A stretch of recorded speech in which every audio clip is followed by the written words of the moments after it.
네, 새로운 경제시장의 지표가 되어드리겠습니다. 코인천기누설 앵커 문다현입니다. 법대로 하자라는 말이 있죠. 시청자 여러분들을 법대로 구제해드리는 시간, 코인 응급상황실입니다. 코인 투자로 인해서 밤잠 못 이루시는 분들 계실 텐데요. 저희가 힘이 되어드리겠습니다. 정수호 변호사님 나오셨습니다. 안녕하세요. 네, 안녕하세요. 법무부인 르네상스의 정수호 변호사입니다. 네, 오늘도 코인 피해자 응급상황실 본격적으로 시작해 보겠습니다.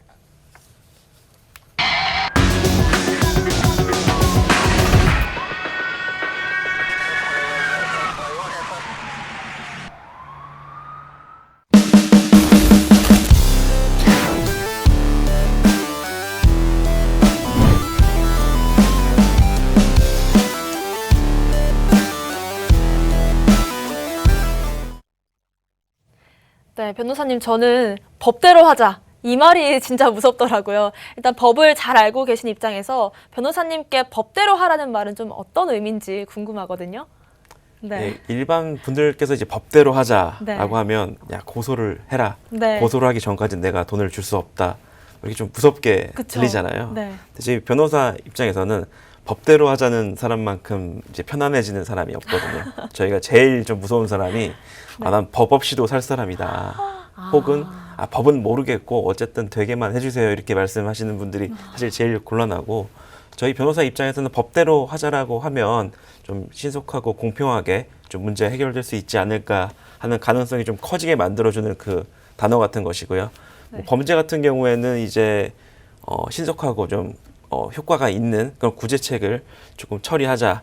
좀 네. 뜨뜻미지근하게 기다리지 말고 뭐 이런 의미로 저희가 좀 받아들일 수 있을 것 같습니다. 그렇습니다. 저희한테는 조금 무섭게 다가오는 이 말이 변호사님께는 오히려 편안해지는 말이다. 이런 말씀이신 것 같은데, 그럼 우리 코인 투자자분들도 이 법을 잘 알고 있으면 좀 피해를 줄일 수 있을 것 같습니다. 어떤가요?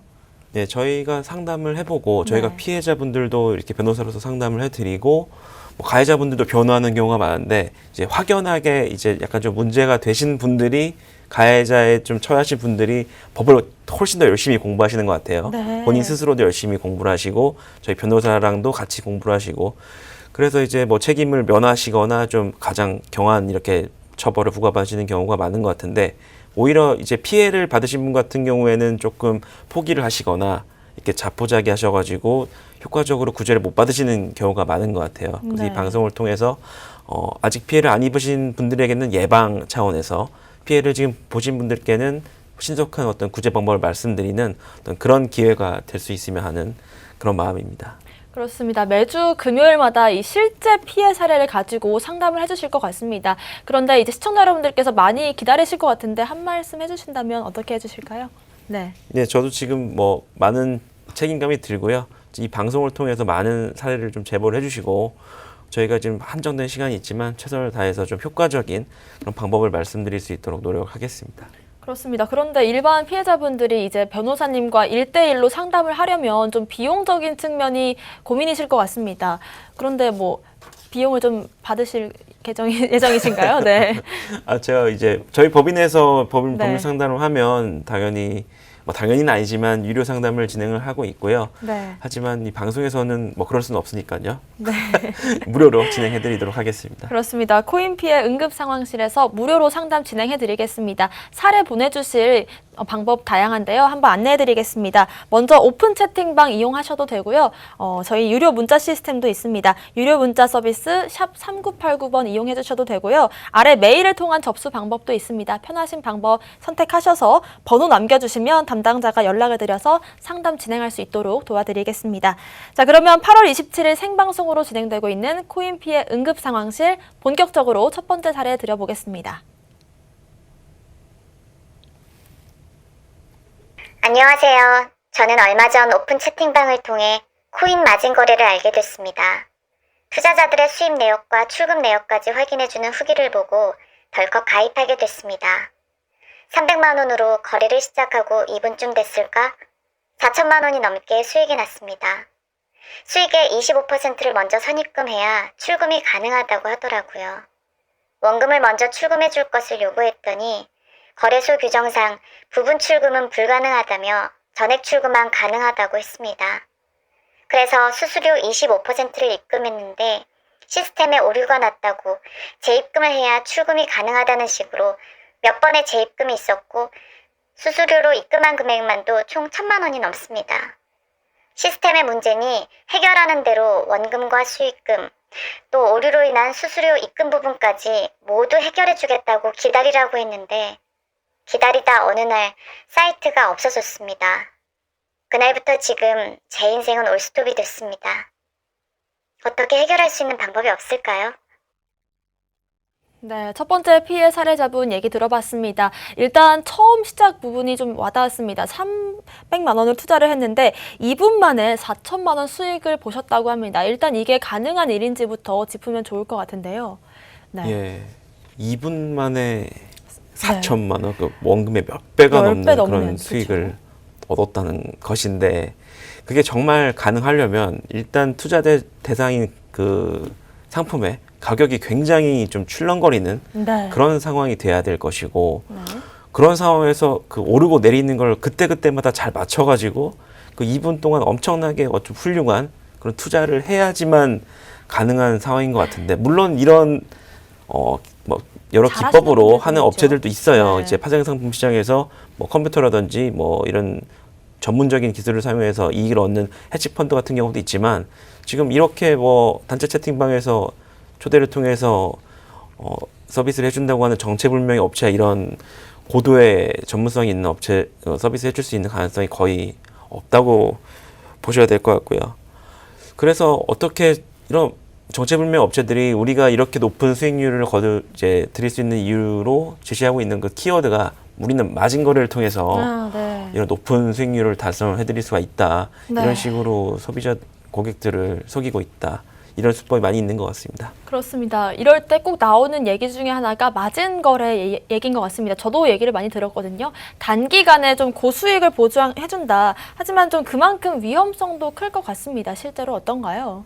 예, 네. 마진 거래라고 하면 마진이라는 게 우리 금융계에서는 이제 증거금이라는 네. 뜻이거든요. 그러니까 마진 거래라고 하면 이제 증거금을 활용해서 거래를 할 수 있도록 하는 그런 거래를 말하는데요. 이렇게 증거금을 받고 그것보다 훨씬 더 많은 규모의 거래를 할 수 있도록 해주면 이제 뭐 당연히 수익이 날 때는 몇 배가 날 수 있지만 손해실이 날 때는 훨씬 더 많은 그런 네. 피해를 볼 수 있는 그런 위험성이 있고 그런 걸 소위 말하는 레버리지 효과라고 하거든요.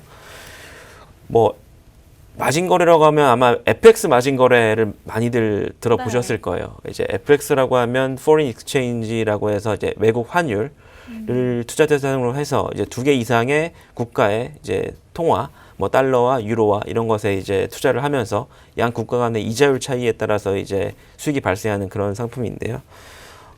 이 FX 마진 거래 같은 경우에는 국내 증권사들이 개인 투자자들에게 허용을 해주고 있으면서 증거금을 10%만 내면 네. 이제 그 10배에 달하는 어떤 레버리지 효과를 활용해서 거래를 해줄 수 있도록 하는 그런 제도이고요.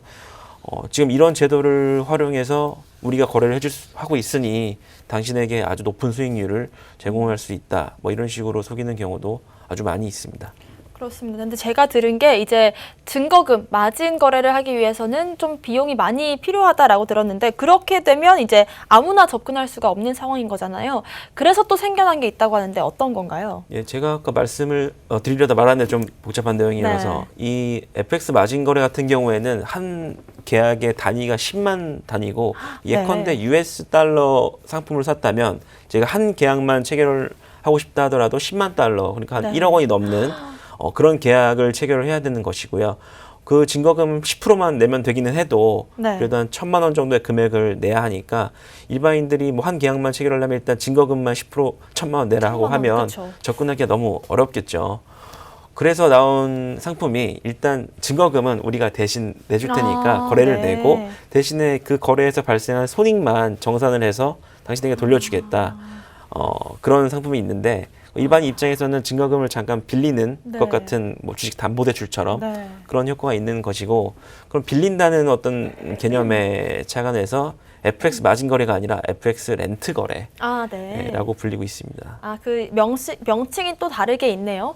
아무래도 조금 이제 증거금이 좀 부담스러우신 분들 입장에서는 솔깃할 수도 있을 것 같습니다. 그런데 또 이제 너튜브라든지 개인 SNS에서도 마진 거래 광고가 굉장히 많아요. 그런데 이런 코인 마진 거래는 또 다른 건지, 코인 마진 거래는 어떤 건가요?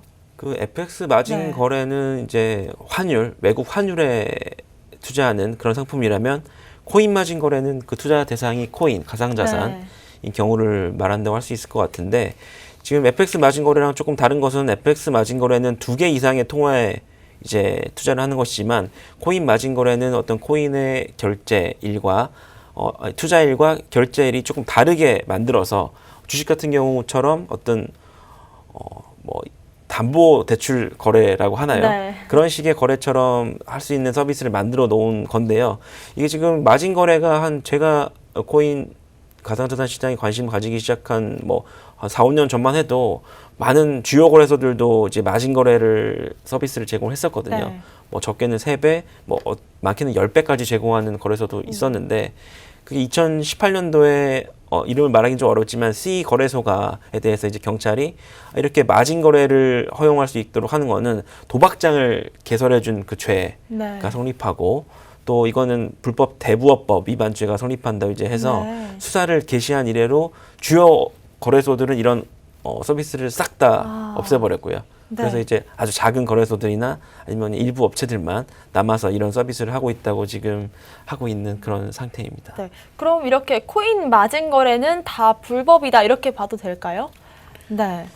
지금 코인 마진 거래가 합법이냐 불법이냐에 대한 판단이 아직 나오지 않았습니다. 네. 제가 말씀드린 것처럼 2018년도부터 수사가 개시돼서 검찰로 넘어갔는데 올해 4월에는 무혐의 처분이 났습니다. 그러니까 법원으로 넘어가지 않고 이제 불기소 처분이 난 것인데요. 제 개인적인 생각으로는 지금 이 가상자산 거래 자체가 불법하다고 받아들여지고 있지는 않거든요. 네, 그래서 그 그렇습니다. 레버리지를 활용했다는 그 이유만으로 위협하다고 보기는 어렵지 않을까 싶어요. 네. 예컨대 2배를 활용하면 위협한 건지 1.5배를 활용하면 위협한 것인지 구분할 수가 사실 없잖아요. 네. 그렇죠. 근데 일단 첫 번째 피해 사례를 한번 들어봤습니다. 첫 번째 사례를 듣고 좀 어떤 생각이 드시는지 먼저 말씀을 해주신다면요. 네. 예, 이건 결론만 간단히 말씀드릴 네. 수 있을 것 같은데 전형적인 불법 리딩방 법적으로는 이제 유사 투자 자문업체라고 하는데 이런 무등록 업체의 전형적인 사기 수법으로 보입니다.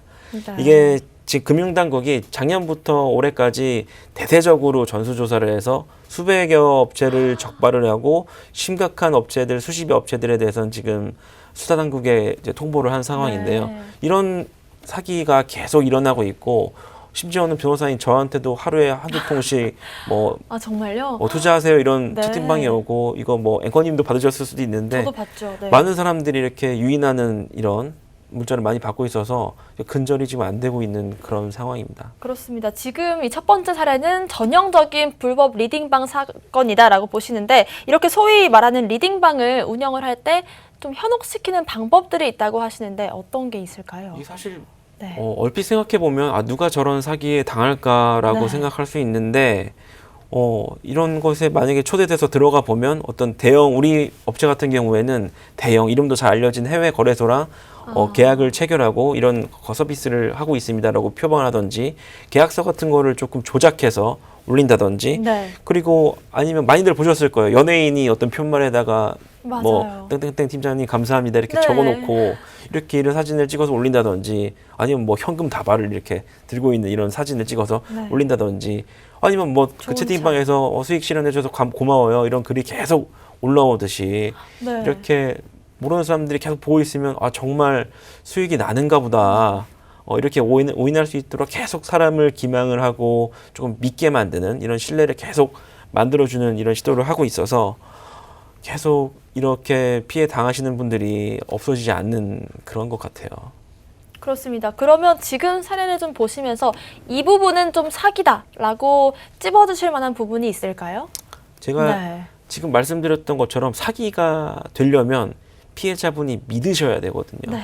그 믿음, 신뢰를 만드는 작업이 굉장히 체계적이고 교묘하게 일어나고 있습니다. 제가 말씀드렸던 것처럼 연예인 사진이라던가 네. 현금 다발이라던가 이런 거 기본적인 것이 될 것이고요. 근데 사람이란 게 또 이제 욕심이 또 개입이 되면 조금 맹신해서 조금 이렇게 현명한 판단을 하지 못하듯이 보통은 여러 사람들이 이렇게 실제로 수익을 낸 것처럼 이렇게 인증을 하는 그런 글을 올리고 고맙다는 감사글을 올리고 네. 저도 수익 실현했어요 이렇게 네. 하고 뭐 성투하세요 뭐 막 샀어요. 응원해주고 네, 막 나도 여기 참여하면은 수익을 얻을 수 있을 것처럼 그렇게 하다 보면 어느새 모르게 저도 이렇게 결제를 하고 있고 넘어가서 네. 그렇게 되는 것이죠. 이게 처음부터 사기를 치진 않고 이렇게 상당한 기간 동안 공을 들여서 믿게 만든 다음에 이렇게 본격적인 사기 행위로 넘어가는 그런 게 계속 반복되고 있습니다. 그렇습니다. 그런데 어쨌든 지금 상황에서 제일 중요한 건 사기 업체를 잡아내고 피해 금액을 돌려받는 게 중요할 것 같습니다. 일단 이 사기 업체를 적발하기 위해서 우리 피해자분들은 어떤 걸 좀 준비하면 좋을까요? 예, 이런 정체불명의 채팅방 혹은 뭐 지인으로부터 이제 알게 주실 수 있는데 이런 업체들이 보통 그냥 구두로만 하지는 않아요. 이게 네. 뭐 땡땡 에셋, 뭐 땡땡 파트너스 이렇게 금융회사 같은 이름을 쓰고 있기 때문에 명시적인 계약서 같은 것을 작성하자. 우리 정식 업체니까 믿을만 네. 업체니까 이런 식으로 계약서를 작성하자고 하는 경우도 많고 그러면 계약서 같은 것도 잘 보완을 해두시고 특히 이렇게 뭐 추천을 해줬거나 권유를 한 사람과의 대화 같은 것을 꼭 남겨두셔야 돼요. 보통 이거 보면 뭐 T 메신저 같은 경우에는 시간이 지나면 그게 싹 사라지거나 아니면 대화자가 탈퇴를 하면 그 대화 내용이 싹 없어지는 그런 기능을 한 메신저들이 있어서 범죄에 굉장히 많이 악용되고 있는데 그때마다 잘 캡처를 해두셔야 될 것 같고 그 통화 같은 걸 하시게 되면 꼭 녹음을 하십시오. 네. 저희 변호사들이 항상 아쉬워하고 하는 게 이거 녹음을 해주셨으면 참 좋으셨을 텐데 이게 참 네. 너무 아쉽다라고 말씀드린 경우가 굉장히 많은데 휴대폰에는 자동 통화 녹음 기능도 있어서 물론 악용하시면 안 되겠지만 네. 이걸 켜두셔서 피해가 조금 발생했다 싶으실 때 상담을 받는데 활용을 하시던지 수사기관에 전달을 하시는 그런 용도로 사용하셔야 될 것 같습니다. 네, 그렇습니다. 근데 또 지금 상황이 좀 코인이 제도권 밖에 있다 보니까 처벌하는 강도도 좀 약하지 않을까 걱정이 많이 되실 것 같은데 실제로 어떤가요?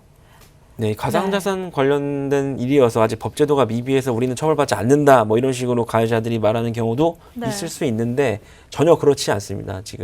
제가 지금 보면 이 가상자산과 관련된 범죄로 실제로 법원까지 가서 처벌이 이루어진 사례만 수천여 건이 있습니다. 지금 그 중에서 뭐 수백여 건, 뭐 1000건이 넘을 것 같은데 그런 건은 단연 사기죄가 가장 많은 비율을 차지하고 있고 뭐 알고 계신 것처럼 뭐 유사수진 행위 위반죄라든지 아니면 뭐 심지어 뭐 가상자산을 마약 거래에 사용해서 마약류 관리법 위반죄라든지 이런 다양한 범죄로 처벌이 되고 있고 가상자산을 활용해 돈이 아니라 가상자산을 활용했기 때문에 뭐 처벌이 이루어지지 않는다거나 처벌의 수위가 약해진다.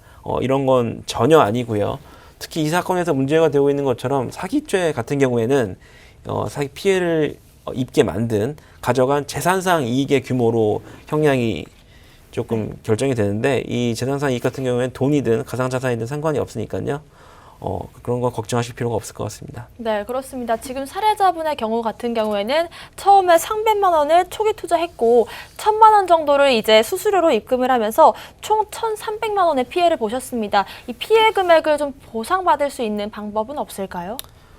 이게 사실 보이스피싱 같은 범죄에 연루된 자금이라면 은행에 연락을 하면 곧바로 지급정지 조치가 가능한 게 우리 통신사기 피해 환급법에 마련이 되고 있어서 네. 굉장히 좀 신속한 피해 회복에 유용한 도구가 되고 있는데 이 안타까운 것이 이 불법 리딩방 같은 경우에는 보이스피싱 즉 뭐 다른 사람을 속여서 자금을 이체하게 만드는 그런 행위에 해당하는 것인지 아니면 일단은 형식적으로는 계약을 체결하고 뭐 컨설팅을 해주기로 했는데 그것이 잘못돼서 좀 문제가 생긴 것인지를 구분하기 어렵기 때문에 그런 지급정지 조치가 조금 어려운 경우도 많이 있습니다.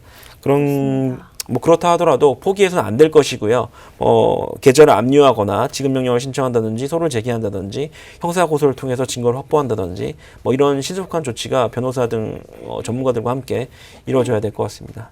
그렇습니다. 대부분 이제 사례자분들 같은 경우에 들어보면 목돈을 입금한 후에 이게 진짜 괜찮은 건가 싶어서 의심이 되고 환불을 받으려고 하면 환불이 안 되잖아요. 일단 뭔가 목돈을 입금한 뒤에 잘못된 것 같다, 좀 쎄하다라는 느낌이 들었을 때 우리 투자자분들이 좀 어떻게 할 수가 있을까요? 예. 네. 이 피해를 입고 상담 오신 분들 말씀 들어보면 사실 이 대목에서 조금 쎄하긴 네. 했어요. 이렇게 말씀하신 경우가 항상 있어요. 그러니까 그런 느낌이 드시면 늦었다고 생각하지 마시고 그때가 지금 피해를 회복하실 수 있는 가장 마지막 시점이라고 보시고 꼭 그때 변호사 등이랑 상담을 하셔야지 피해를 회복하실 수가 있습니다. 쎄한 느낌이 드셨을 바로 그때가 가장 적절한 시점입니다. 그렇습니다. 어쩌면 너무 과장된 이 투자의 유혹, 정말 10번, 100번 고민하고 투자를 해도 늦지 않을 것 같습니다. 그래도 정말 모르겠다 싶으시면 저희 코인 피해 응급 상황실이 기다리고 있으니까요. 저희를 잘 이용해 주시면 되겠습니다. 다음 피해 사례도 한번 살펴보겠는데요. 이건 또 보도가 됐던 사건입니다. 한번 변호사님께서 사건 브리핑을 해주신다면 두 번째 보도 자료 어떤 게 있을까요? 네.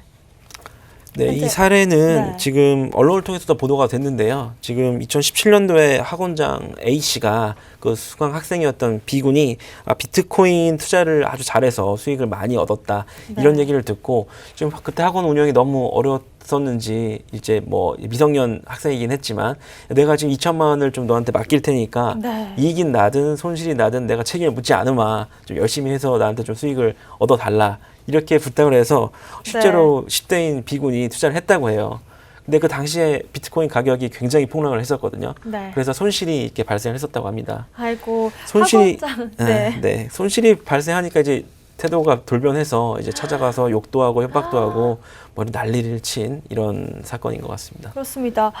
그런데 이제 10대 미성년자에게 투자를 맡겼어요. 많이 급했던 상황인 것 같은데 일단 미성년자가 거래소 이용이 가능한지도 좀 궁금한 부분이거든요. 네. 거래소에 가입해서 서비스를 이용해 보신 분들은 다 아실 텐데 네. 그 성인 인증 나이 같은 걸 넣게 되어 있고요. 네. 미성년자 같은 경우에는 서비스를 이용할 수 없게 일단 되어 있죠. 네. 그러니까 이 상황 같은 경우에도 아마 부모님이나 아니면 뭐 아는 지인의 어떤 주민등록번호라든지 이런 걸 이용해서 계좌를 생성해서 거래를 했을 것 같고요. 네. 이 같은 뭐 경우에는 뭐 이제 아직까지는 뭐 문제는 없지만 내년부터는 어떤 세금 이슈도 있을 수 있고 뭐 금융실명법 위반이 문제가 될 수도 있고 여러 가지 문제가 발생할 수 있겠습니다. 그렇습니다. 그런데 이렇게 미성년자가 금융거래를 하다가 적발이 됐을 때는 또 처벌이 어떻게 되나요? 예. 미성년자가 거래를 했다고 해서 네. 그게 뭐 불법이거나 위법 판거라고 보기는 좀 어렵고요. 그래서 그런가요? 네. 미성년자가 가상자산 거래를 했으니까 처벌돼야 된다, 뭐 처벌이 이루어져야 된다 네. 이런 것은 되고 있지 않은데 그런가요? 다만 우리 거래소에 가입을 할 때 보면 미성년자인데 이걸 아닌 것처럼 속여서 가입을 한 경우에는 뭐 거래를 정지 중단할 수 있고 뭐 가상자산을 반환해 준 다음에 뭐 계정을 삭제하는 그런 조치를 할 수 있다고 좀 정해두고 있는 경우가 거의 대부분이어서 그런 식으로 어떤 민사적으로는 해결될 수가 있을 것 같습니다. 그렇습니다. 그런데 또 전문가와 투자자 사이에 이 대리 거래도 좀 문제가 많은데 이렇게 개인 간의 대리 투자는 좀 더 많은 문제들이 발생할 것 같습니다. 어떤가요? 증권사라면 이제 증권사 직원에게 계좌를 맡기고 그걸 포괄 위임이라고 하는데 그렇게 해서 거래를 하시는 경우가 있어요. 네. 그 경우에는 우리 자본시장법에 투자자 보호 의무, 예컨대 뭐 설명 의무 뭐 등 여러 가지 보호 의무가 있는데 그런 의무가 적용돼서 피해가 발생했을 때 손쉽게 이렇게 배상을 받으실 수 있는데 뭐 개인에게 맡겼다 이러면 뭐 자본시장법 같은 그런 법을 통한 보호가 좀 어렵겠죠. 민법상 위임 계약에 따른 처리가 될 뿐인데 그 경우에는 훨씬 더 그 보호 수준이 낮아진다. 이렇게 생각하시면 될 것 같습니다. 그렇습니다. 근데 또 특히 코인이면 대리 투자가 조금 더 위험할 것 같다 이런 생각도 듭니다. 그 이유가 있을까요? 뭐 코인 가상자산 가격이 워낙 출렁이기 때문에 네. 뭐 제대로 대리 투자를 해줄 수 있을 것이냐의 문제는 당연히 있을 것이고요. 또 가상자산 대리 투자를 맡기신 분들이라면 아마 스스로 거래소에 접속해서 좀 거래를 하기 힘든 그런 고연령층이라든지 네. 주부분이라든지 뭐 이런 많은 좀 어려우신 분들이 할 수 있는데 이분들의 특징이 투자를 잘못하더라도 이거를 네. 자기가 확인해가지고 문제를 지적하기가 어렵다는 것이죠. 네. 그래서 뭐 수익이 났더라도 이거를 밖으로 빼돌렸던가 아니면 이런 식으로 얘기를 하더라도 이 사람의 말이 맞는 건지를 자기가 확인하기가 좀 어렵기 때문에 좀 피해를 확인하는 것보다 늦어지고 구제도 늦어지고 뭐 이런 식의 사건이 많은 것이죠. 수익과 손실을 직접 확인할 수 없다라는 말씀이신 것 같은데 그러면 대리 투자를 이제 해주는 사람이 나 다 잃었어 이렇게 말을 해버리면 뭐 받을 수 있는 방법이 없는 거예요? 뭐 대리 투자를 해준다고 한 사람이 뭐 국내 주요 거래소를 통해서 거래를 했다면 네. 그 거래 내역이 사실 다 남아 있으니까요. 네, 그렇습니다. 어떻게 나중에 사후적으로 확인을 해볼 수는 있을 텐데 뭐 그 기간 동안의 거래 내역을 뭐 일부러 지웠다든지 아니면 주요 거래소가 아닌 다른 어떤 서비스를 통해서 거래를 했기 때문에 이 거래 내역이 남아있지 않다고 말을 하는 경우에 지금 그렇게 대리 투자를 맡기신 좀 미숙한 분들 입장에서는 이 사람의 말이 맞는 건지 거짓말이라고 하더라도 이걸 어떻게 밝혀내야 될지 좀 막막한 그런 상황에 좀 처하게 되는 것이죠. 네. 네. 그렇게 생각을 해보면 좀 10대 이 학생이 머리가 좋아서 수익을 보고도 손실을 봤다 이렇게 얘기해버리면 이 사건은 어떻게 해결할 수가 없는 거 아닌가요? 네. 그럴 수도 그쵸, 있지만, 네. 그럴 수도 주요 거래소를 있지만, 안 당시에 이용했다면. 장 상황을 생각해 보면 그 비트코인 가격이 굉장히 좀 폭락했기 때문에 네. 그 10대 대리 투자를 해준 학생이 굉장히 어떤 운이 좋지 않았다면 아마 손실을 본 건 사실이 아니었을까 싶습니다. 네, 시기적으로 아마 그럴 가능성이 있다라는 말씀이신데 아무리 그래도 이 40대 학원장이 10대 학생을 폭행했다 이거는 좀 문제가 될 것 같습니다. 어떤가요? 예, 네. 지금 학생을 또 따로 불러서 엄청 화를 내고 욕도 네. 하고 이걸 돌려내지 않으면 내가 가만두지 않겠다 이렇게 원금 내놔라 이런 식으로 네. 했는데 이래서 이 사건에 대한 처벌을 보면 법원도 굉장히 좀 무겁게 봤습니다. 지금 피고인의 죄책이 굉장히 무겁고 네. 피해자도 많이 고통을 입었다고 해서 징역형 1년 6개월형이 선고됐어요. 물론 집행유예 2년이 선고되긴 했지만 네. 네, 지금 이렇게 좀 사건 처벌도 좀 무겁게 이루어졌습니다. 그렇습니다. 그런데 이제 학원장이 이 판결 부당하다라고 하면서 항소를 했다고 한 상황입니다. 네, 네. 1심 판결이 최근에 났기 때문에 지금 받아들이지 못하고 항소를 한 상황인데요. 지금 이 판결문을 좀 보면 피해자의 고통을 설치한 걸로 봐서 아마 합의는 안 됐던 것 같아요. 네. 근데 제가 지금 보니까 일단 그 피고인이 그 학원장님께서 그 자기 피해를 모두 자백을 하고 인정을 하셨더라고요. 그렇게 반성을 하시는 점은 인정이 됐기 때문에 1년 6개월의 집행유예 2년이 나왔는데 뭐 합의가 여전히 안 되고 뭐 특별한 사정이 생기지 않으면 그 형량 항소심에서도 계속 유지가 될 것 같습니다. 그렇습니다. 근데 만약에 지금 사건은 또 학원장이 학생에게 욕설을 해서 협박을 해서 문제가 됐는데 만약에 이런 과정이 없었다라고 한다면 학원장이 이제 대리투자 손실에 대한 책임을 학생에게 물을 수도 있었을까요? 네. 네, 일단 뭐 성인 간의 관계라면 뭐 비트코인 투자 관련한 어떤 위임 계약이 체결이 된 것이니까요. 지금 뭐 선량한 관리자의 주의 의무를 다해서 이렇게 거래를 했다면 뭐 책임을 지지 않는 그런 게 돼야 될 것이고 물론 뭐 거래를 굉장히 마구잡이식으로 했다면 손실에 대해서 책임을 조금 져야겠지만 그 전액에 대해서 책임을 지지는 않을 것이고 상당한 수준의 어떤 과실상계라고 하는데 그 책임이 제한될 것인데요. 지금 문제는 이 학생이 10대 미성년자라는 것이고 네. 요즘에 19세 미만이 이제 미성년자이기 때문에 조금 어떻게 달라질 수 있겠지만 미성년자와 거래한 거래는 취소가 가능하기 때문에 뭐 그렇게 됐다면 조금 다른 또 형태로 갈 수 있지 않았을까라는 생각이 좀 듭니다. 쟁점이 여러 개가 있는 것 같은데 그 중에 하나가 이제 미성년자라는 포인트가 좀 짚어볼 그렇죠. 만한 포인트겠네요. 네, 미성년자면 이제 미성년자이기 때문에 오는 또 새로운 어떤 그런 법률 관계가 또 형성이 될 수 있으니까요. 좀 조심을 해볼 필요가 있겠습니다. 그렇습니다. 두 번째 사례까지 알아봤는데요. 세 번째는 많은 분들께서 조금 관심 가지실 만한 사태인 것 같습니다. 최근 대규모 환불 사태 일으킨 이 머지포인트 얘기를 한번 해보려고 하는데요. 머지포인트 운영자인 머지플러스가 코인 발행을 준비하고 있었다라는 소식을 들었습니다. 네. 예, 저도 지금 언론을 통해서 지금 살펴보고 있는데요. 지금 그 문건의 내용에 따르면 이제 M사가 머지포인트사가 이제 코인을 발행을 해서 이용자들에게 어떤 부가적인 혜택을 주는 방안을 검토를 했었다고 알려져 있습니다.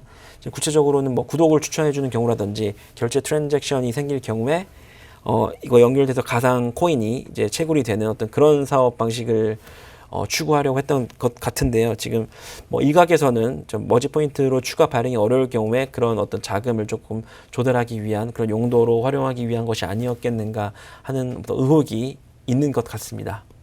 그렇습니다. 근데 또 실제 머지플러스 임원으로 이제 이용자들한테 인기를 얻었던 이 최고 기술 책임자가 예전에 한번 이 복제 논란, 코인 복제 논란으로 상장 폐지를 했던 코인 업체 출신이다. 이런 논란이 있습니다. 어떤 상황인가요? 예, 머지 포인트 네. 지금 이 사태가 난 이후에 뒤에 투자자 아니면 보유자라고 해야 될 것 같은데 이 보유자분들께서 그 문제도 지금 제기를 하고 계시죠. 네. 그 과거에 뭐 이런 뭐 사건에 연루됐었던 분이 임원으로 있었던 거 보면 지금 이 회사도 애초부터 좀 문제가 있었던 것이 아니냐라는 문제 제기를 하고 계신 것인데, 지금 과거 이분이 가상자산을 발행을 해가지고 굉장히 좀 시가보다 저렴하게 따로 이렇게 파는 그런 업체를 운영하셨었다고 해요. 지금 네. 이 가상자산이 이제 글로벌 거래소에도 올라갔다가 갑자기 상장 폐지가 돼서 네. 한 1,000명이 넘는 피해자분들이 수백여 원의 피해를 보시는 어떤 그런 사건이 연루됐었는데, 지금 공교롭게도 머지포인트사의 임원으로 계셨었기에 아하. 지금 문제가 좀 되고 있습니다. 네, 일단 저희 이제 프로그램이 코인 관련 피해 사례를 다루는 시간인데 오늘은 머지포인트 얘기를 조금 해보려고 합니다. 그 이유가 있을까요? 네. 네, 이 머지 포인트 사건 같은 경우에는요, 이 포인트라는 것이 사실 가상 자산하고 거의 다르지 않습니다. 네. 거의 굉장히 유사하고요. 지금 이제 금융법상의 어떤 선불 전자지급과 일반적인 가상 자산은 좀 많은 유사한 측면이 있고, 이렇게 판매되는 어떤 유통, 발행 과정도 굉장히 유사한 측면이 있기 때문에, 지금 게다가 이 회사는 어떤 코인 발행도 조금 검토했었다 이렇게 알려져 있는 상황이기도 하고요. 그래서 이 사건에 대해서 좀 살펴봄으로써 뭐 향후에 유사한 사례가 방지할 수 있지 않을까 하는 생각에 저희가 준비를 해봤습니다. 그렇습니다. 일단 하나씩 짚어보겠습니다. 지난 25일이었습니다. 서울경찰청 금융범죄수사대가 머지플러스를 상대로 압수수색을 진행했는데요. 일단 어떤 점이 문제가 됐던 건지 한번 짚어주실까요? 네. 네. 일단 저희가 짚고 넘어가야 될 것이 아직 지금 막 수사가 시작된 단계일 네, 이제 뿐이고요. 착수한 상황이죠. 네, 그리고 지금 무죄 추정의 원칙상 저희가 어떤 속단하기는 이르고 조금 네. 법원이나 수사기관의 결과를 기다려봐야 될 것 같다는 말을 일단 드리고 시작을 네, 해야 될 것 알겠습니다. 같고, 지금 언론 보도를 통해 알려진 바로는 지금 머지포인트가 우리 전자금융거래법상의 선불 전자지급수단에 해당함에도 불구하고 네. 등록을 하지 않고 이런 수단을 발행해서 영업을 했기 때문에 전자금융거래법 위반이다라는 문제가 제기되고 있고요. 이 경우에 처벌 수위가 굉장히 높습니다. 네. 높고, 또 뿐만 아니라 상당한 할인을 제공하면서 이렇게 영업을 했는데, 이게 장기적으로 과연 가능했던 것이냐. 물론 업체는 가능했던 것처럼 이렇게 얘기를 해서 이제 포인트를 이제 매도했을 텐데, 실제로는 그렇지 않았음에도 이런 구조를 활용해서 영업을 한 것은 또 사람을 속여가지고 돈을 받은 사기에 해당한다라는 의혹도 지금 제기가 되고 있습니다. 네, 조금 더 구체적으로 혹시 머지포인트 사태에 대해서 한번 설명을 해주신다면 어떤 상황으로 이루어졌고 피해가 어느 정도로 예상되는지 한번 정리를 해주실까요? 네, 저도 네. 머지 포인트를 사용해 보진 못했는데요. 제가 사용해봤던 분들의 말들을 들어보면 네. 이거 머지 포인트를 구매하면 뭐 편의점이라든지 뭐 음식점이라든지 이런 곳에서 네. 한 20-30% 정도의 할인을 무제한적으로 받게 해줬다고 해요. 네. 네. 그래서 지금 이분들이 굉장히 많이 포인트를 쟁여두신 분도 있을 것이고, 네. 아니면 뭐 도매상이라든지 이런 분도 있을 수 있을 것 같은데, 이런 분들이 지금 선불 전자지급수단에 해당한다면 환불이 가능해야 되거든요. 네. 원하는 시점에. 근데 네. 지금 이 포인트 같은 경우에 이제 환불을 받지 못하고 계시는 피해는 일단 발생을 한 것은 사실이고요. 문제는 지금 이런 보유자들뿐만 아니라 이런 포인트를 받고 우리 서비스나 상품을 내주신 네. 이런 뭐 자영업자들도 지금 물건을 팔 때는 몰랐는데 알고 보니까 문제가 터져서 지금 대금을 받지 못해서 발을 동동 지금 구르고 있는 네, 그런 그렇습니다. 상황인 것 같습니다. 실제로 좀 주변에서 머지포인트를 이용하고 계신 분들이 꽤 많더라고요. 그런데 이렇게 투자자분들, 이제 피해자분들의 상황은 알겠는데 자영업자들도 발을 동동 구르고 있는 상황이다. 그 이유는 또 어떤 게 있을까요? 네. 예, 이것도 이제 언론을 통해서 많이 알려졌는데, 젊은 분들이 많이 가입되어 있는 뭐 카페, 밴드, 네, 뭐 단체 채팅방 등에서는 그렇죠. 이 어플이나. 머지 포인트 환불이 좀 어렵다고 한다, 문제가 생겼다는 이슈가 조금 빨리 이렇게 알려졌다고 해요. 네. 근데 이제 자영업 하시는 좀 나이 많으신 분들이라든지 이런 부분은 좀 장사하기도 바쁘신데 그런 걸 확인하기가 좀 어렵잖아요. 네. 그래서 지금 이런 카페들에는 아직까지 머지 포인트를 활용해서 물건 살 수 있는 곳에서 소위 말하는 좌표 찍기라고 하는데, 네. 그런 곳을 공유하면서 찾아가서 잔뜩 물건을 사기도 해서 문제가 됐고, 이 사장님 같은 경우에는 잠깐 기분이 너무 좋으셨는데 네. 나중에 알고 보니까 대금이 진짜. 회수가 안 되시는 거죠.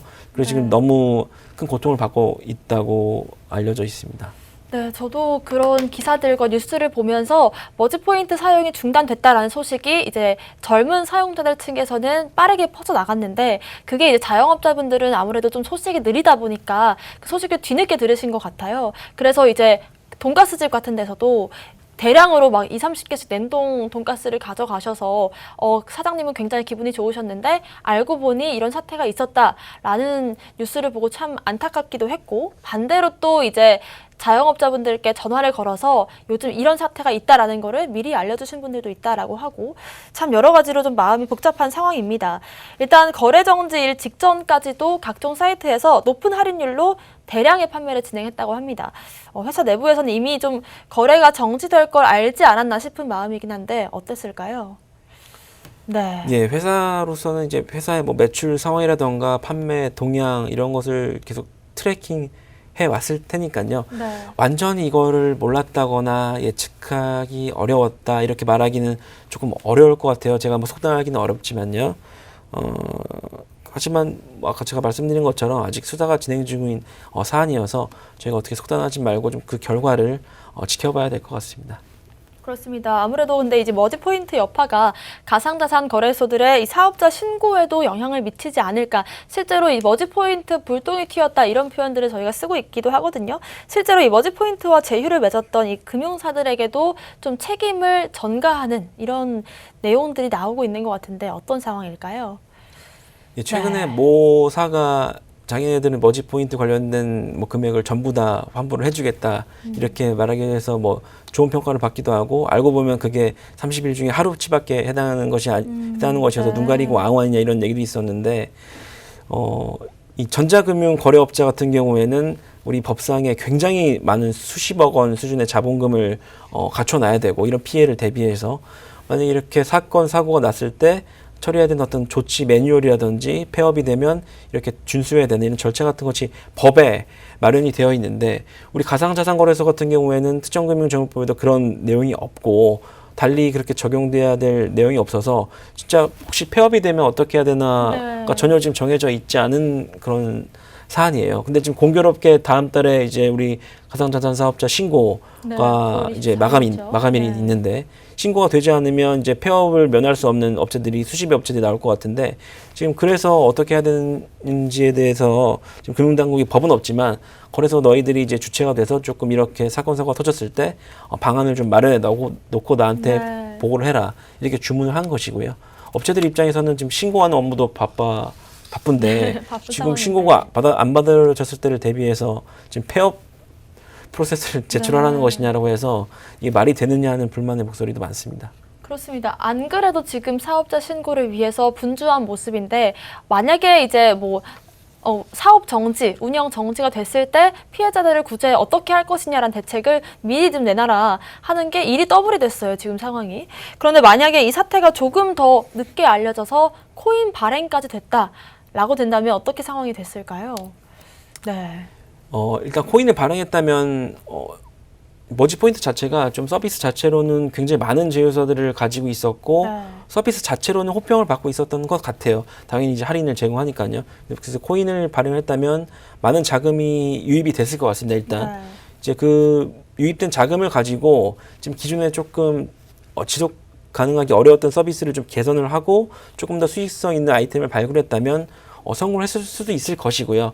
네. 아니면 지금보다 오히려 더 큰 이런 피해 사례가 네. 발생했을 수도 있었겠죠. 제가 이제 외부인인 저희가 어떻게 됐을 것이라고 단정적으로 말하기는 조금 어려울 것 같습니다. 그렇습니다. 아무래도 이제 막 수사가 착수한 상황이기 때문에 여러 가지로 좀 발언이 조심스러운 상황이 아닌가 싶은데요.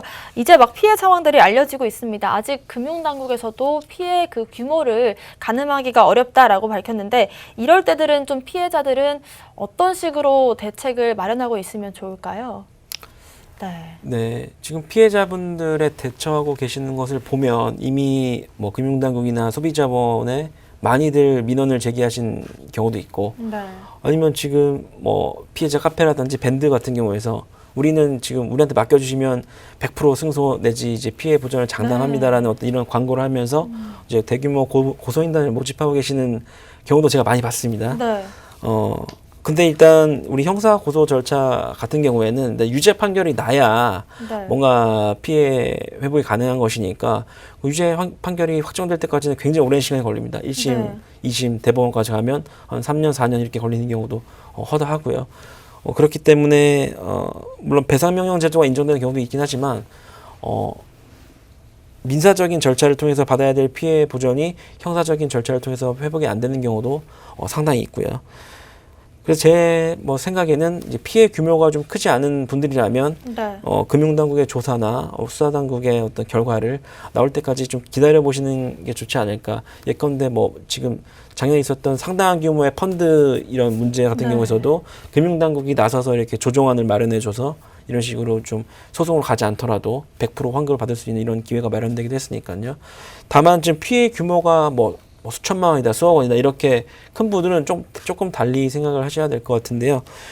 이분들을 보면 직접 또는 몇몇 분들과 함께 직접 형사고소라든지 압류를 하시는 분들도 있고 아니면 지금 아까 말씀드린 그런 피해자 고소 카페 가입을 해서 이렇게 하시는 분들도 있을 것 같은데 각각의 장단점이 있습니다. 장단점이 있으니까 그 점에 대해서 본인이 처하신 상황이라든지 갖고 계신 자료 이런 거를 바탕으로 이제 변호사랑 상담을 해보시고 본인에게 가장 적절한 이런 방안을 찾아서 선택을 하시면 될 것 같습니다. 그렇습니다. 그런데 이렇게 고소를 같이 준비하는 카페라든지 피해자 모임 이런 거는 좀 조심해서 들어가야 될 것 같기도 한데 어떻게 보시나요?